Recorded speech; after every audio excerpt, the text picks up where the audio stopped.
Good morning. Welcome to the garden. It is a chilly February morning today, and I'm actually out here doing a little bit of kind of preparation because tonight we actually have a low of 14 degrees Fahrenheit. As you can hear, the wind chimes and everything.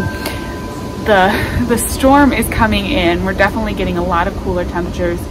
So what I'm going to do is just bring some of my perennials that are in containers and put them together, and then I'm actually going to cover them with one of my row covers, hopefully just to help kind of add a little extra layer of insulation. I don't worry too much. All of these are perennials that can definitely handle our zone. They can handle this temperature, but they are in containers, so they're just a little bit more vulnerable. When plants are in containers, their root balls are out of the ground, and so their roots actually get exposed to a lot more cold. So I just want to kind of do a little bit to help them, and I may even pop a couple of them into the unheated greenhouse again, just to add like another layer of protection. So last night it got down, I think, in the 20s Fahrenheit. It's still pretty chilly. I'm gonna go see what the temperature is in the unheated greenhouse. My plan for today with the greenhouse is just to leave it closed. Even though we're having a sunny day, I don't want to lose any of the heat that is gonna be stored in there. So let's see what we're doing temperature wise. Okay, it's like 60 degrees. Definitely no ice on here, definitely staying warm. So I am going to go grab my clematis and just stick them right in here so they stay a little bit protected.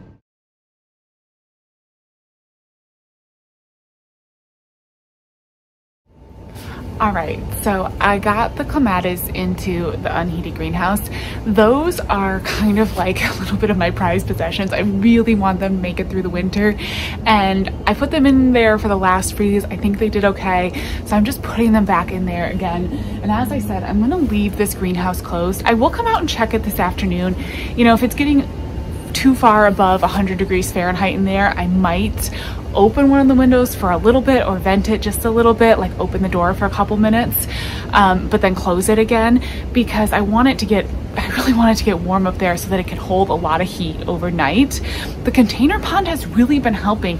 I think that it's storing up a lot of warmth and radiating it back overnight. So I'm very curious to see tomorrow morning when it's 14 degrees. I'll check back in this video and let you know tomorrow morning if it actually froze in there. I'm very curious. And then what I also did was I had another one of these pop-up accelerator row covers, and I decided to just put some of my most vulnerable perennial pots underneath the row cover and just give them a little bit of extra protection.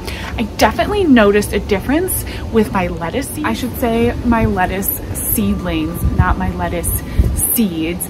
I noticed a big difference between the ones that I had out, like the ones that were in this container here, and the ones that were under the row covers. So I definitely noticed, I hope the wind isn't too bad and cover the microphone. I noticed a big difference in the kale that I had under the row covers versus the kale that was outside of it. So those row covers do provide quite a bit of warmth, and when they are able to store up the energy when we have like sunny days, they do definitely warm up inside those row covers.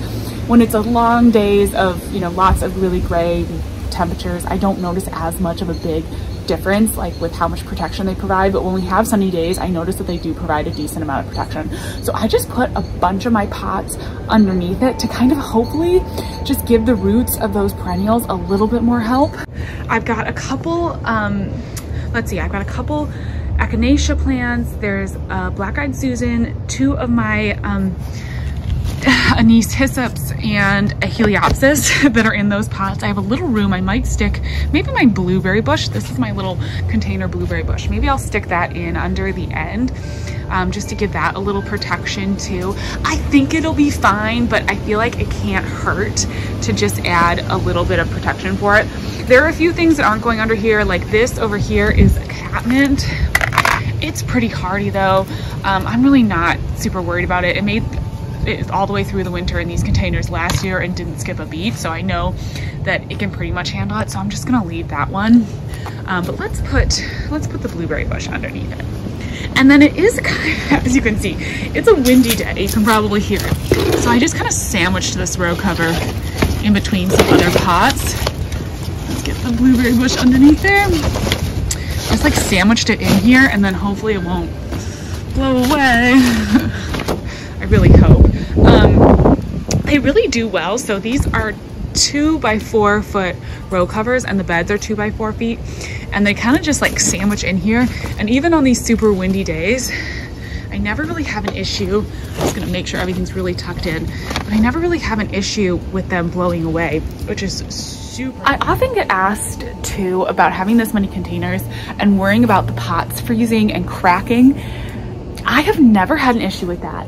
In all the years I've gardened in this space, I've never had a container crack until this year. I'll show you. I was pretty surprised because it's just never happened. I don't know, maybe we just don't get cold enough, or that cold snap that we had at the kind of Christmas holiday. I think maybe it was just so quick that it kind of caused an issue. You can see here, I lost a chunk of this container. So, oops, that was kind of sad. I think what I'm gonna do, this is actually a container that has bulbs in it. So I'm just gonna try to let the bulbs grow out in this container. And then I actually might turn it over and use it as like a little fairy garden door, because I want to do a fairy garden for my daughter. And I feel like that's actually kind of like a perfect little fairy door. I'm just gonna turn it this way and kind of hope for the best. Hopefully the root systems of the bulbs in there are okay. We'll see. I haven't seen any bulbs coming up in this one. There is a little bulb here. This is one of my daffodils, I think, is coming up, so that's good to see. But yeah, that's the first like crack I've ever had in a container, and I don't think any of the other ones are showing any cracks so far. So fingers crossed we don't get any more cracks. And I'm not going to water the containers or anything because I don't want to add any more moisture that could expand and cause any more cracking or anything like that. This is basically the only other like winterizing I really need to do. Most of the garden is basically just set the way it is, so I'm not going to mess with anything too much. Just going to keep the unheated greenhouse closed, just keep everything shut. Everything's as covered as it can be. If I was really worried, I suppose I could throw like some of these pots under the other row covers, but as I said, a bunch of them are actually empty, and then there's the bulbs, which I think are going to be fine, and then the other perennials I put under that row cover. So everything should be good, hopefully. I will check in with you again tomorrow morning, and we'll see how the greenhouse did overnight and how the container pond, if there's ice or not on it. So talk to you tomorrow.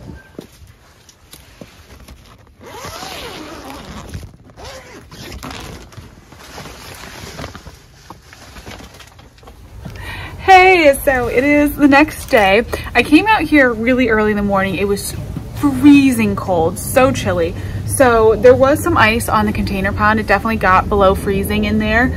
It got pretty cool. I broke up the ice a little bit just to give the fish, you know, a little bit more oxygen in the water. They honestly were fine. I actually could see them swimming around underneath the ice when I went in there.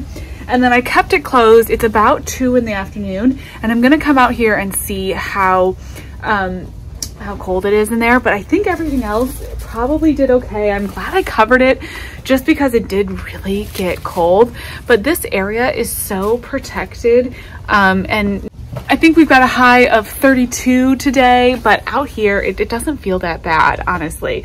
With the sun beating down on the patio and everything, it warms up pretty well. So I think all the containers probably did okay. I don't see any cracking or breaking on any of the terracotta pots, so that is good to see. I'm just gonna pop in and check on the greenhouse and the clematis that are in there. Hopefully they are doing fine as well. So let's go in here. It is nice and sunny today, so that really helps with the freeze. Let's see. Woo! Yeah, almost all the ice has melted. As you can see, there's still a little bit on the container pond, so it did get cold, but we're back up, oh my gosh, almost 100 in here. So I'm gonna open this and vent it a little bit. I'll open the window. I don't want anything to overheat, and I probably should just I'm gonna pull the clematis out now because I don't want them to be so warm in there that they think it's like spring and start sprouting too early. Although I did start looking at my kind of extended forecast. Oh my gosh, my hair is so staticky today. It's very dry right now. I was looking at the extended forecast out through the rest of February, and we got a lot of really nice days. Like tomorrow even, it's gonna be up in the 50s Fahrenheit. And then we've got a bunch of nice weather coming. So I'm gonna wait probably at least a week or so before I plant peas, but I think I'm pretty much good to go to plant like peas. If I wanna do any spinach or anything like that, weather-wise, I think I'm good to go with that. And I'm gonna start a bunch of cool weather veggies in here too. So that was encouraging to see. I think this was just kind of a random cold snap.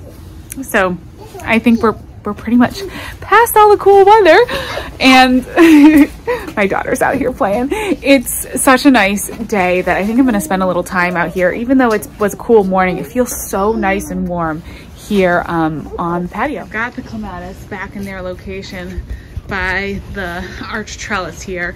But I have to say, looking at these containers, we are really due for a refresh. They are starting to look really, really sad. I've got a bunch of violas started.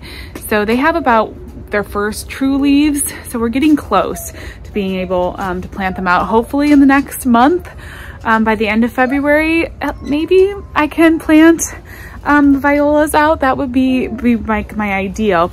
I am gonna plan, and I think I might even order some more violas. I want to grow a bunch of them for the fall garden, like fall over winter. The wonderful thing about violas in my climate is that they grow from fall all the way over through to winter, and I wish I had packed out those containers with more of them.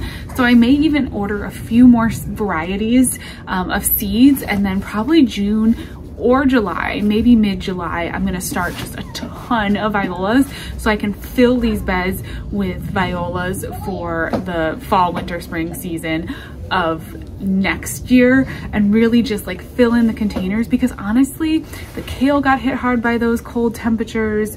The only thing that's really survived them, even the mustards, like all my giant red mustards got hit hard by these freezes. They got taken out at Christmas. My Mizuna mustard, all of that got taken out. And I would love to have just a little bit more fullness going on. And the violas will do it. The violas are still alive. So I think for next winter, fall, spring garden, I'm gonna focus just on like packing out the containers, packing out the beds with violas. I know they'll survive the cold, and we'll just have, you know, beautiful flowers, and maybe do a few containers of lettuce or a few things with some kale, but you know, not expecting them to last all winter or to be like my full winter interest. Because if we do get these really cold temperatures, that kind of takes those plants out, and then I don't really have anything going on, which is a little bit of what is happening right now. So that is the plan, I think, going forward, as I'm kind of looking at things where they're at this point and assessing. And that's always part of my garden planning. I just am always kind of like, okay, this time next year, what would I like it to look like? And then I try to like make a mental note of that and get that plan in the works. So I actually think I might order some viola seeds. I don't need any more seeds for my spring summer garden, so might as well order seeds for next fall, winter. All right, anyways, I am going to hang out with these girls and enjoy the sun today. It feels so good after that chilly morning. Thank you so much for watching, and I'll talk to you the next one. Bye-bye.